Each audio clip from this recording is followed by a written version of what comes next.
Hello, I worked hard on the last video and this one too, so make sure to like, comment, and subscribe. Now let's get back into Season 1. This will cover the Kyoto exchange event and the end of the season. We start with Mahito. He's recovering after a big beating from Yuji. Mahito is confused for a few reasons.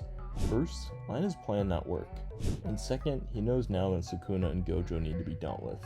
This plan is talked about in my Kenjaku video, but essentially the goal is to make Sukuna bring forth the Age of Curses at all costs and seal Gojo. I'll explain in more detail later, but the leader of the curses here is a bad guy with a big plan.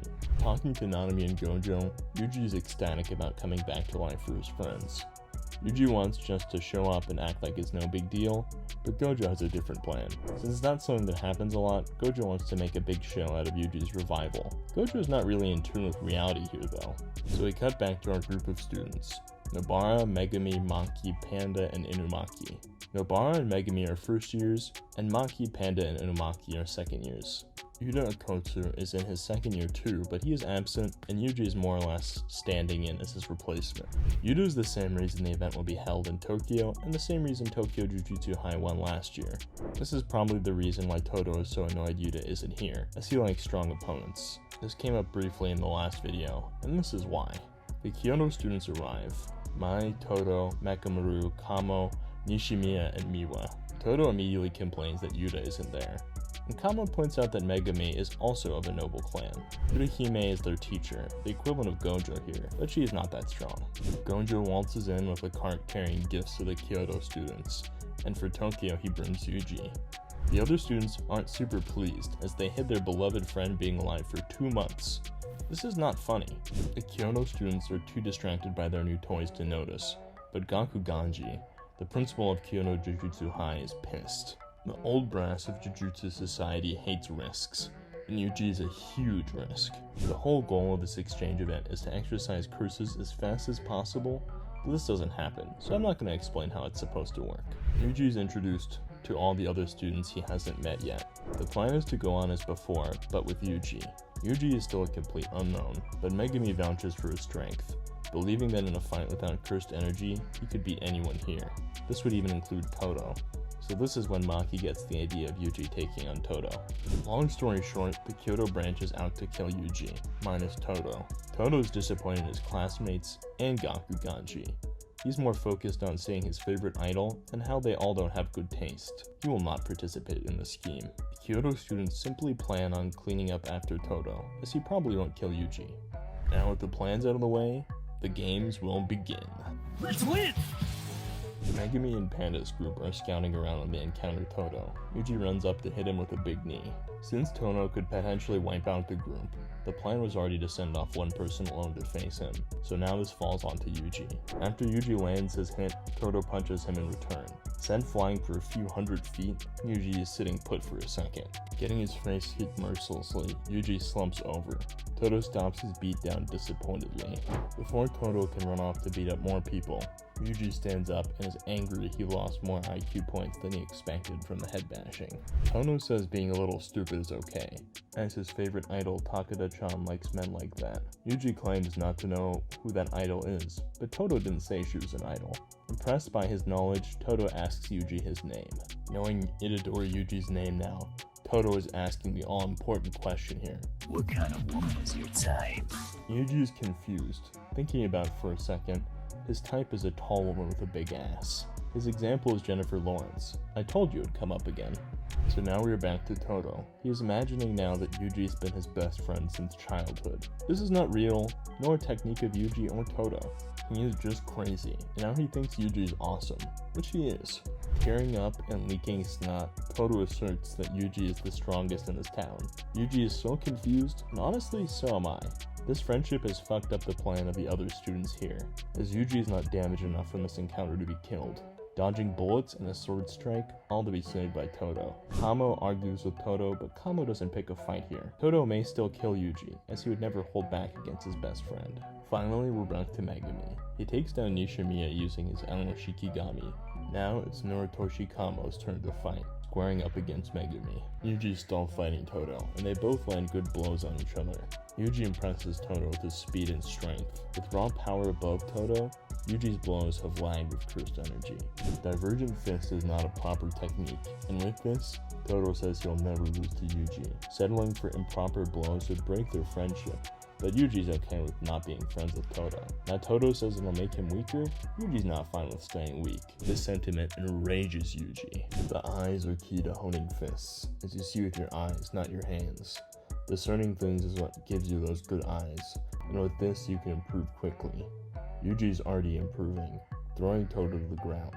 Standing up to intercept the blow Yuji throws prevents the blow from reaching its apex. Todo explains how a Divergent Fist is born from a mistake and it will fail against special grades like Mahito. This requires an adaptation for Yuji, as just channeling his cursed energy at the last moment is wrong. Thinking of cursed energy flowing out through you is not incorrect, it's only part of the answer. This is a holistic problem that needs a holistic solution. A sorcerer does not simply put cursed energy through their body. They must exist, embracing cursed energy with the very fiber of their being, mind, body, and soul. These are not coincidentally mentioned, as cursed techniques are derived from these things. Immersing themselves in cursed energy, now Yuji will join Todo in living, breathing, and dying with this power. The cursed energy that flows out of Yuji and Todo is with a heightened ferocity now. Since the rest of this episode is mostly a fight between Panda and Ultimate Mechamaru, I'll talk about an important meta-narrative: tradition. The old ways are represented by Kyoto, the old capital of Japan, and in new ways, in Tokyo, the new capital and a break from tradition. Yuji's a complete unknown, strong and not supposed to be here. Megumi Fushiguro would be Megumi Zenin and only goes by his mother's last name and arguably a girl name in Megumi, as that is what his father called him. Turning down one of the big clans in JJK is a big deal.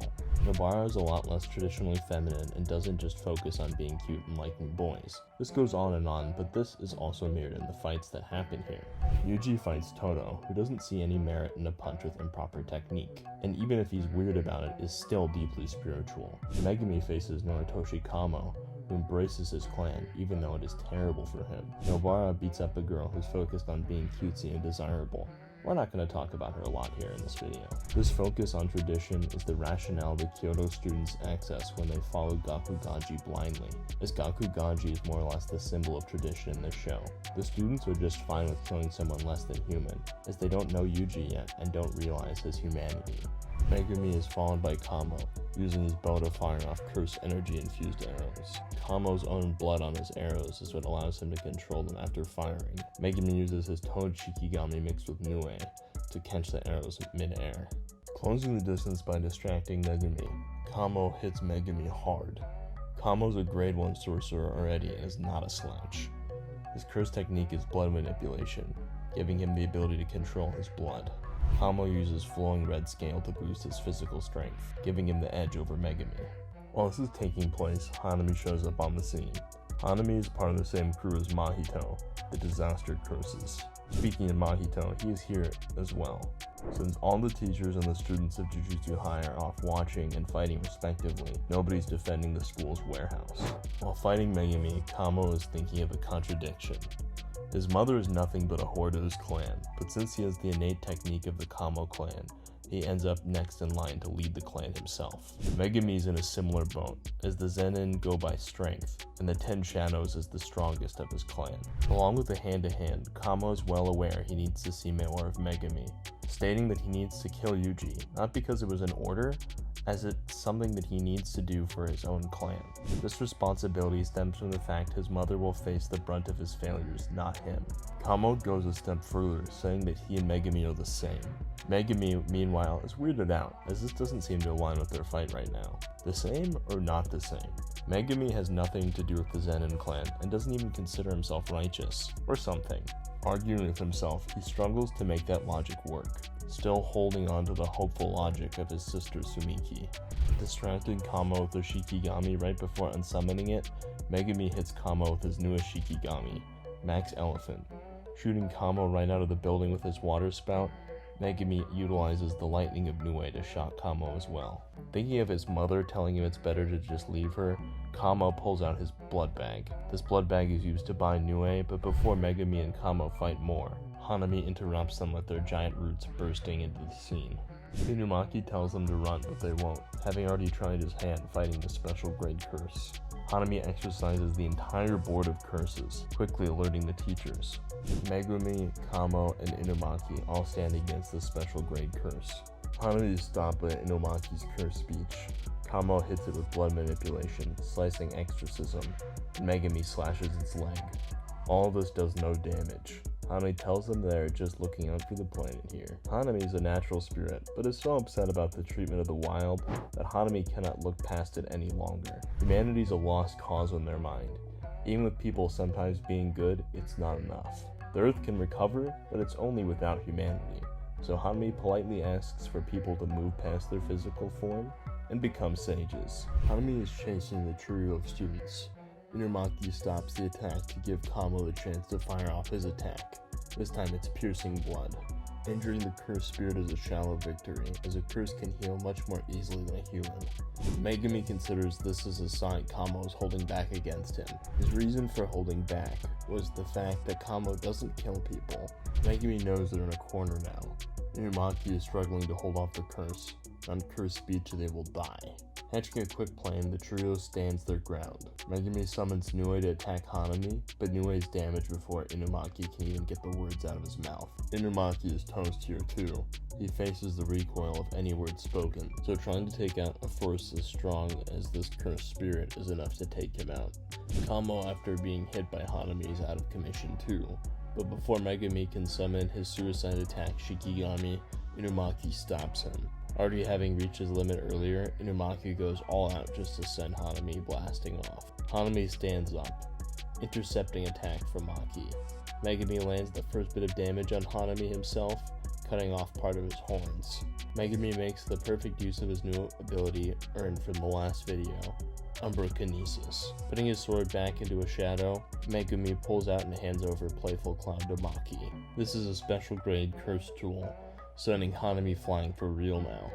Megumi explains that any of his Shikigami that dies is lost forever, but he confused the powers of this deceased Shikigami with his other ones. This white wolf being killed by a finger bearer, Megumi combines his white wolf with a still alive dark wolf, creating divine wolf totality. Megumi, just like Yuji, is growing quickly from this life or death style fight. Going after the arm that blocked Maki's hit earlier, Divine Wolf Totality bites a chunk out of Hanami's arm.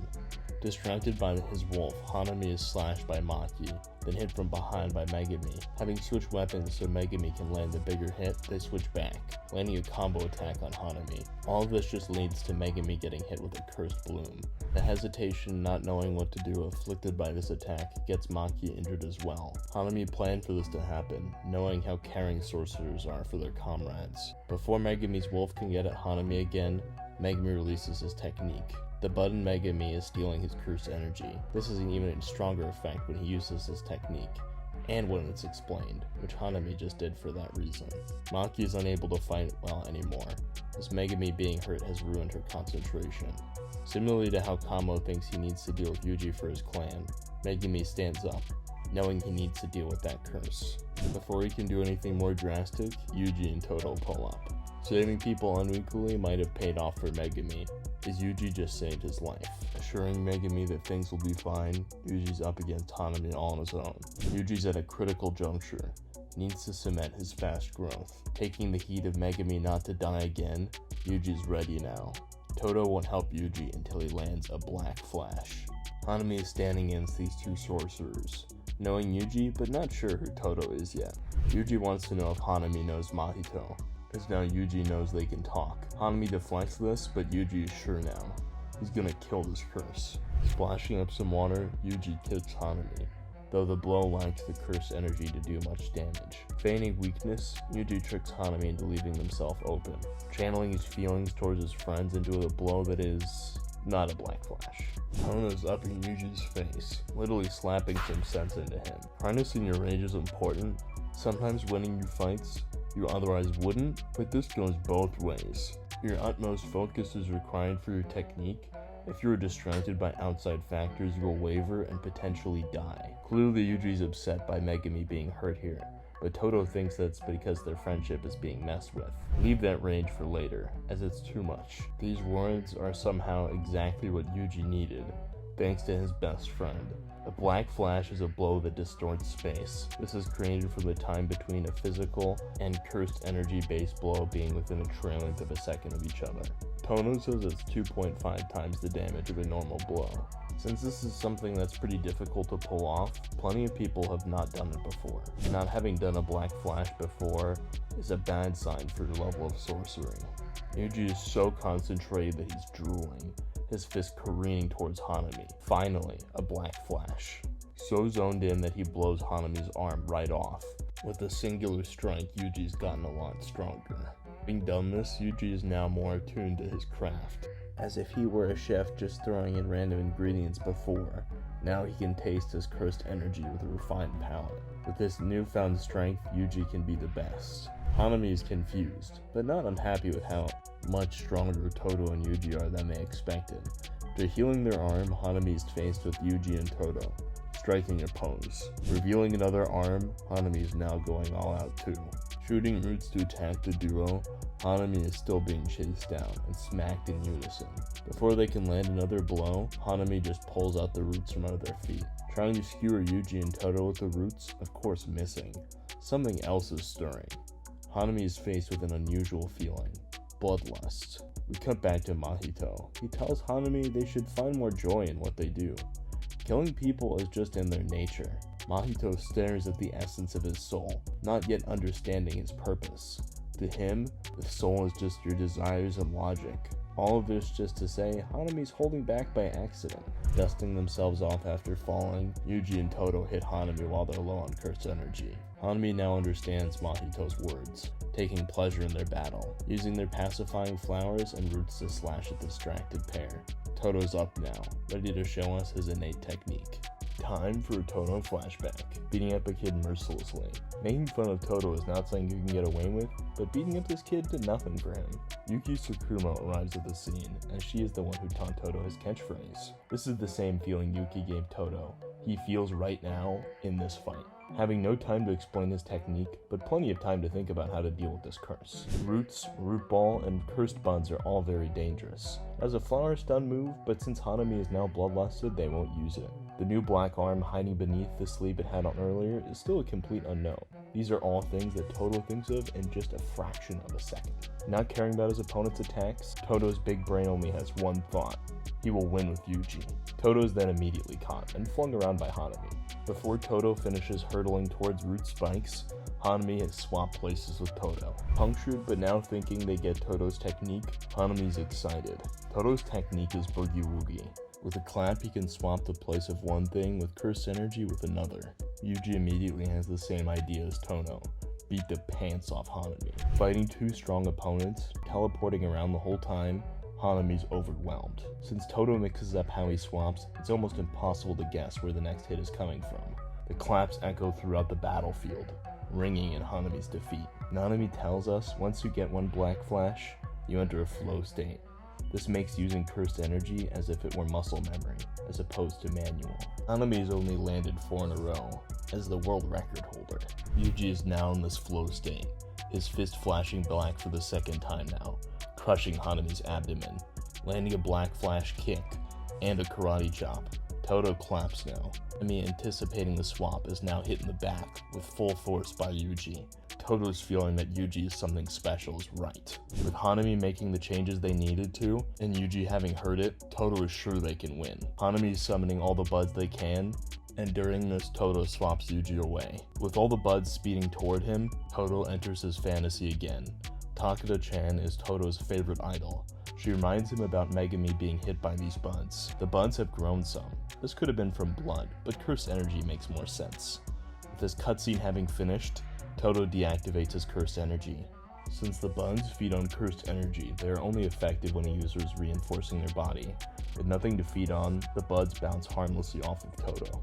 Exhausting the tricks he set up by explaining Boogie Woogie only partially, Toto still has another trick up his sleeve. Anything can swap with Toto, as long as it has cursed energy. Since they are back to where Megumi and Maki fought Hanami, Playful Cloud is nearby. Toto uses the cursed energy present on the tool as a target.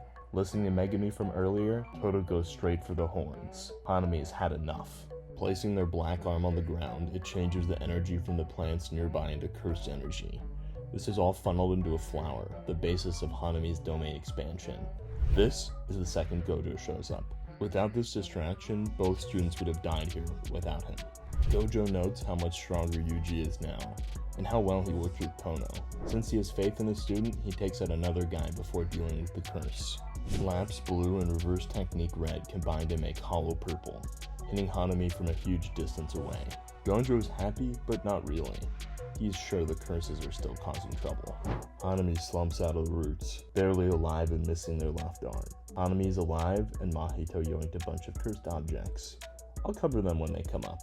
Like the disaster curses, our main trio is also quite beat up. Nobara and Yuji sit with Megumi, who's still recovering from the butt attack. He got off easy as he was almost out of curse energy before even getting hit. Thinking back on the conversation Yuji had with him before fake dying, Megumi is not sure of his own convictions. Now he thinks both Yuji and he are wrong, as it doesn't matter whether you are thinking about it the right way if you can't act on it. Megumi is done being weak and not being able to act on his convictions. Now he can catch up to Yuji. Since the regular event was stopped by Hanami, Tokyo and Kyoto Jujutsu High still need to compete. Instead of fighting potentially to the death, the two groups will play baseball. Anyway, most of the events we don't care about, but this shows something important. Sports require a similar level of focus and quick thinking to being a good sorcerer. Kamo at the plate, with Yuji as the catcher, asks him why does he want to be a sorcerer. Yuji tells him about his dream of saving people, and them being all around him when he dies. This reminds Kamo of the sacrifice he made to become a sorcerer himself, as his mom wasn't welcome in his clan. He really resonates with Yuji, as his mom wants him to do something along those lines too. Unlike Yuji, Kamo has a mom to go back to though someday. Satisfied with Yuji's reasoning, Kamo gets struck out on purpose. With Nobara in first, Megumi makes a sacrifice butt. This gets him out, but Nobara advances to second. Gojo takes note of this, and you should too. Toto's up at the plate now. Disappointed Yuji is the catcher and not the pitcher. Toto is going to say something about if he hits a home run, but Maki beans him for stalling at the plate. Everyone thanks Maki for KOing Toto, except Yuji, noting how everyone hates him. Being a good sorcerer is not necessarily something that leaves you with a lot of friends. Inumaki's on first, and now Yuji's up to bat. Like everything else to this point, Yuji hits a big home run. With this, Tokyo wins the exchange event just like they did with Yuta.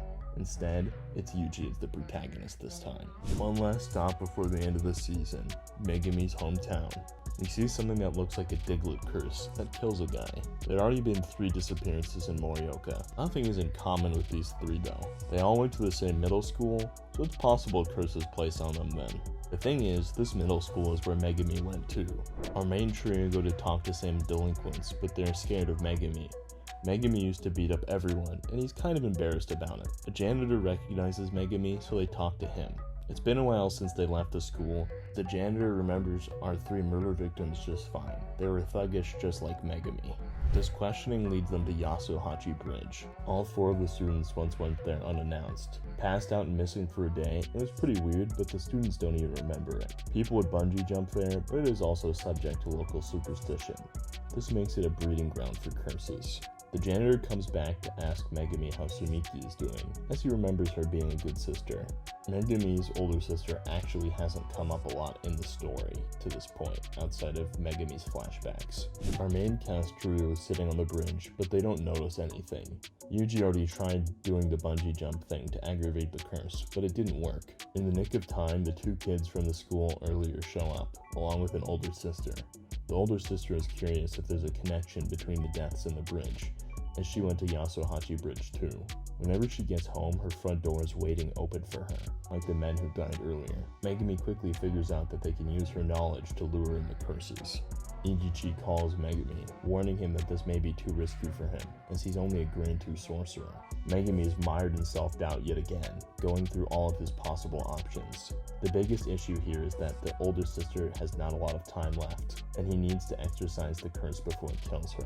Megumi takes the time to tell Nobara and Yuji that this mission is being taken off their hands, and tries to shove Yuji back into the car. Sneaking off to solo mission he's told to not even do with 3 people, now Megumi will follow the superstition, going under the bridge to seek out the domain of the cursed spirit. Like the finger bearer from before, their domain must be incomplete, as it'd be too difficult to keep a domain with a technique engraved in it. Just as he thinks about how nice it is to not need a barrier, Nobara and Yuji show up behind him. Noting his secretive nature, Nobara chides Megumi for not noticing him. Yuji reminds him they are his friends, and they need his help. His friends caring so much about him spurs Megumi to say how Tsumiki is still gravely ill. The curse of this bridge has left her barely alive. So hopefully if he takes out the curse, she'll be fine. The superstition goes something like this. Under the bridge at night and cross over the river. Crossing over the river here is akin to crossing over to the next life, entering them into the Diglett's cursed domain. Inside is that curse, but also Kechizu. He's not quite a curse, but he's not quite a person either. Curse or not, Yuji's beating the absolute tar out of Kechizu, after dodging his attacks with ease. During his combo, Kechizu tries to restrain Yuji and hit him with his toxic blood, but even that doesn't work. Kechizu is none too pleased to deal with a strong sorcerer, but for now we're back to Megumi. Megumi and Nobara are beating up this mole curse. They pause to ponder what's going on here. While Megumi is distracted, Nobara is pulled out of the barrier, instead of inside one this time. Kechizu follows after, along with Yuji. Nobara is talking with the guy who pulled her out of the barrier. Eso is his name, and Kechizu is his brother. They were sent here to get something and are in no hurry to kill sorcerers. Nobara can't tell if he's a curse or a curse user.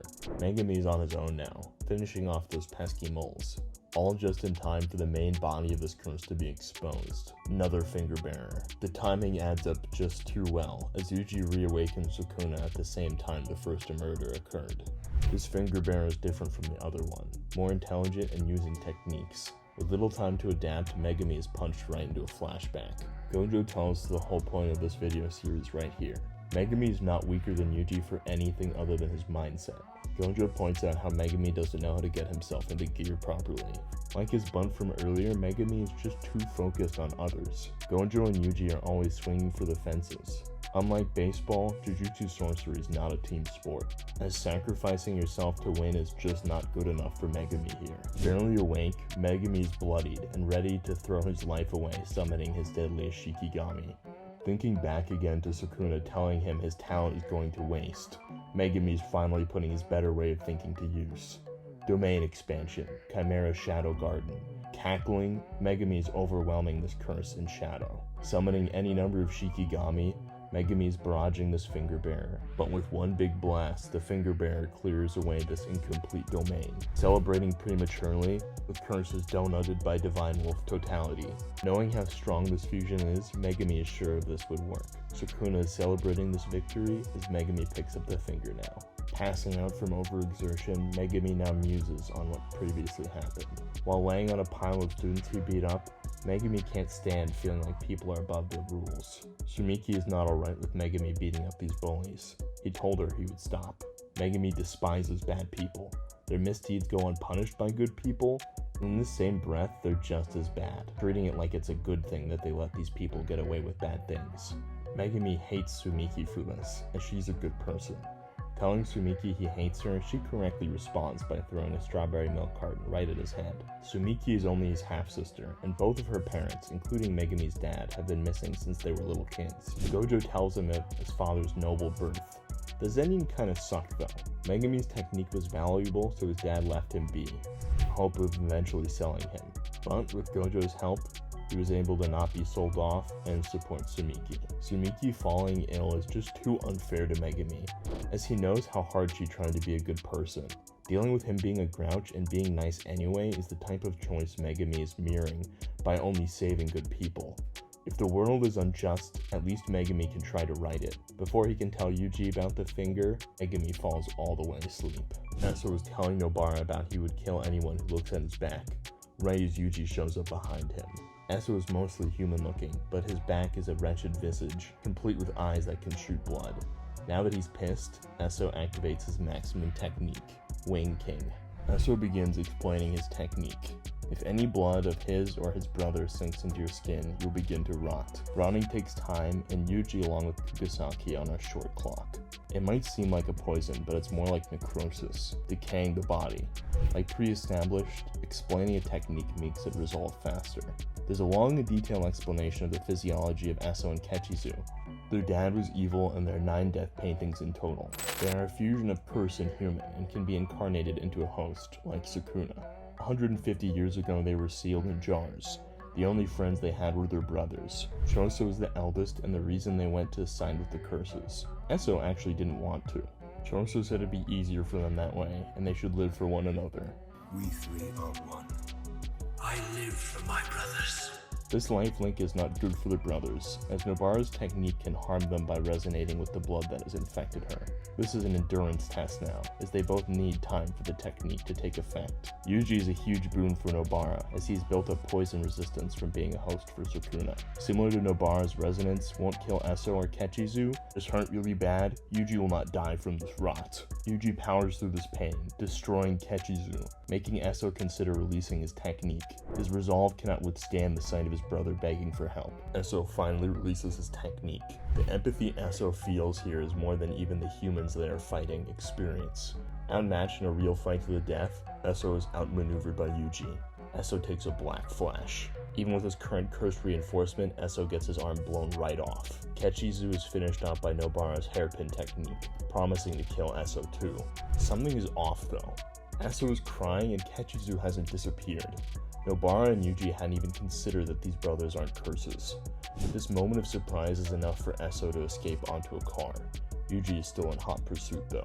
Eso, thinking of his now deceased brother, looks just in time to see Nobara. Using her technique on his newly disembodied arm, Eso is put right into Yuji's clutches. Still riding high after his last black flash, Yuji apologizes before killing Eso.